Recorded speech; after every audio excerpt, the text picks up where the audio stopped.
ലോക ചരിത്രത്തിൽ ഇതാദ്യമായി ഈശ്വര ശക്തികൾക്ക് ജീവചൈതന്യം കൊടുക്കുന്ന ഏക സ്ഥലം. ഇതൊരു ചരിത്രത്തിലും രേഖപ്പെടുത്തിയിട്ടില്ല. ഇതിനു മുൻപ് കേട്ട് കേൾവി പോലുമില്ല. കലിയുഗ അവതാരത്തിന്റെ ലക്ഷ്യം തന്നെ ഈശ്വര ശക്തികൾക്ക് പുനർചൈതന്യം കൊടുക്കുക എന്നതാണ്. ഇതിലൂടെ മനുഷ്യർക്കും എല്ലാ ജീവജാലങ്ങൾക്കും എല്ലാത്തിനും. ഇത് പരമമായ സത്യമാണ്. അനുഭവത്തിൽ മാത്രം വിശ്വസിച്ചാൽ മതി. ഇതാ മഹാ അത്ഭുതങ്ങൾ ഭാരതിയമ്മയിലൂടെ എത്തുന്നു.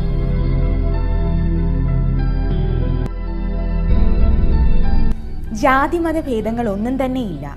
ആർക്കാണോ ഈ മഹാഭാഗ്യം ഏറ്റുവാങ്ങാൻ വിധിയുള്ളവർ അവർ വരട്ടെ. അനുഭവത്തിലൂടെ അവനവന്റെ മനസ്സിലെ കറകൾ ഇല്ലാതാക്കി ഭഗവാനിൽ അർപ്പിച്ച് ഈ മഹാഭാഗ്യം ഏറ്റുവാങ്ങുക. ഈ സത്യം അനുഭവിച്ചറിയുക.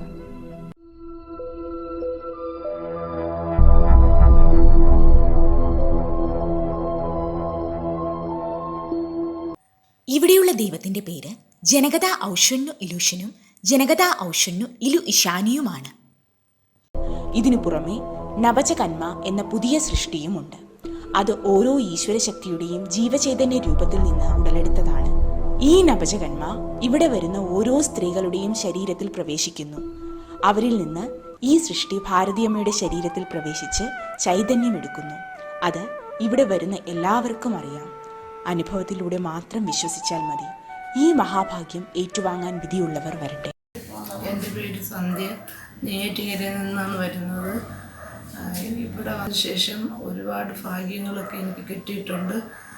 എന്ത് അസുഖം വന്നാലും ഇവിടെ അമ്മയെ വിളിച്ച് പറയുമ്പോഴത്തേക്കും അമ്മ അതിനുള്ള പവർ തരുകയും അങ്ങനെ അസുഖങ്ങൾ മാറി കിട്ടുകയൊക്കെ ചെയ്യും. എല്ലാവർക്കും ഈ ഭാഗ്യം കിട്ടണമെന്നാണ് എൻ്റെ ആഗ്രഹം. അത് ഭഗവാനെ അറിഞ്ഞ് മാത്രമേ അത് നടക്കുകയുള്ളൂ. അതുകൊണ്ട് എന്ത് അസുഖം ആണെന്ന് പറഞ്ഞാൽ പോലും നമുക്ക് പേടിയില്ല. കാരണം ഭഗവാൻ ഉള്ളതുകൊണ്ട് ഭഗവാനെ അറിഞ്ഞ് ജീവിച്ചു കഴിഞ്ഞാൽ ഒന്നും നമ്മളെ തൊടുകയില്ലെന്നാണ് എൻ്റെ വിശ്വാസം. അതുപോലെ നിങ്ങൾ ഓരോരുത്തർക്കും ഈ ഭാഗ്യം കിട്ടണം. ദുഃഖങ്ങളും ദുരിതങ്ങളും എല്ലാ ദോഷങ്ങളും നമുക്ക് മാറ്റിത്തരും ഭഗവാൻ. ഞാൻ ഇവിടെ വന്നതിന് ശേഷം എൻ്റെ അനുഭവം അതാണ്. എനിക്ക് എന്ത് വിഷമമുണ്ടെങ്കിലും ഞാൻ അമ്മയെ വിളിക്കാറുണ്ട്. അമ്മ പവർ തരികയും അമ്മ അതിനുള്ള മന്ത്രങ്ങൾ പറഞ്ഞു തരികയൊക്കെ ചെയ്യും.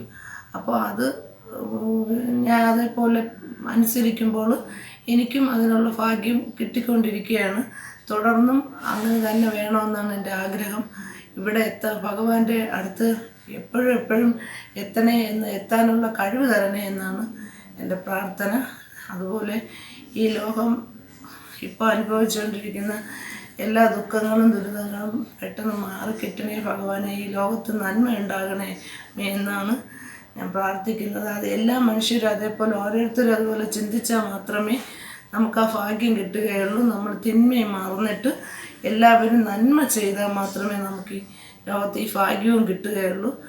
ഈശ്വരനെ അറിഞ്ഞ് ജീവിക്കണം. ഒന്നും അല്ല എന്ന് ഭഗവാൻ മാത്രമാണ് എല്ലാം എന്ന് അറിഞ്ഞ് ജീവിച്ചാൽ മാത്രമേ നമുക്ക് നന്മ ഉണ്ടായാൽ മാത്രമേ നമുക്ക് എല്ലാം കിട്ടുകയുള്ളൂ. ആ അനീതിയിലേക്ക് പോയിക്കൊണ്ടിരിക്കുന്നതുകൊണ്ടാണ് ഇതെല്ലാം സംഭവിക്കുന്നത്. അത് എല്ലാവരും ഓർമ്മിച്ച് നന്മ ചെയ്ത് ലോകത്ത് നന്മയിലേക്ക് കൊണ്ടുവരണം. അതിന് ഭഗവാനെ അറിഞ്ഞ് ജീവിക്കണമെന്നാണ് എൻ്റെ പ്രാർത്ഥന.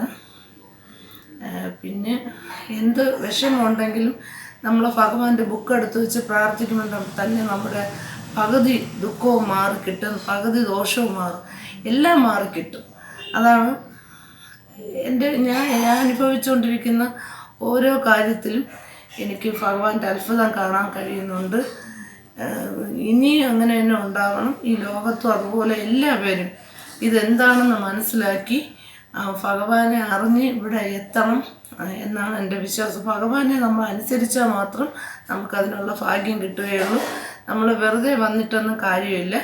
ഭഗവാൻ എന്ത് പറയുന്നുവോ അത് നമ്മൾ അനുസരിക്കണം. ആ അനുസരണയാണ് ഏറ്റവും പ്രധാനം. ആ അനുസരണ ഉണ്ടെങ്കിൽ നമുക്ക് എല്ലാ ഭാഗ്യവും നമുക്ക് തന്നെ കിട്ടും. അതുകൊണ്ട് എല്ലാവരും ഈ ഭാഗ്യം തേടിയെത്തണമെന്നും ആണ് എൻ്റെ ആഗ്രഹം. വിളിച്ച് പറയുമ്പം ഇതൊന്ന് വരും. അങ്ങനെ ഞാൻ പരീക്ഷയ്ക്ക് പോകുമ്പോൾ കിട്ടും. പിന്നെ ഇവിടെ വിൽക്കുള്ള ഇപ്പം ഇവിടെ വിളിക്കും, ഇപ്പം മാറി കിട്ടും.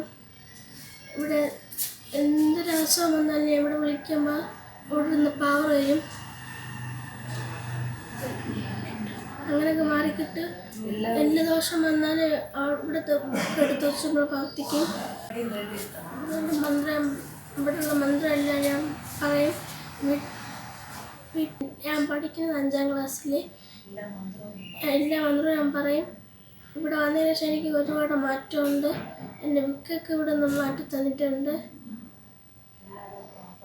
എല്ലാവർക്കും ആ ഭാഗ്യം കിട്ടും. ലോകാ സമസ്ത സുഖിനോ ഭവന്തു.